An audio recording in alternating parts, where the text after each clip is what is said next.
بسم اللہ الرحمن الرحیم۔ السلام علیکم ورحمۃ اللہ وبرکاتہ۔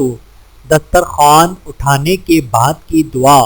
حضرت ابو امامہ رضی اللہ تعالی عنہ فرماتے ہیں کہ رسول اللہ صلی اللہ علیہ وآلہ وسلم کے سامنے سے جب دسترخوان اٹھا لیا جاتا تو آپ صلی اللہ علیہ وآلہ وسلم یہ دعا پڑھتے: الحمدللہ حمدن کثیرا طیبا مبارکا فیہ غیر مودع ولا مستغنا عنہ ربنا۔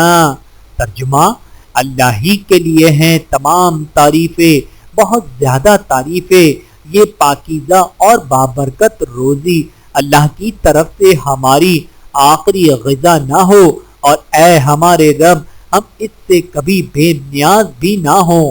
بحوالہ سنن ترمذی، حدیث نمبر 3456۔ اللہ تعالی ہم سب کو احادیث مبارکہ پہ عمل کرنے کی توفیق عطا فرمائے، آمین ثم آمین۔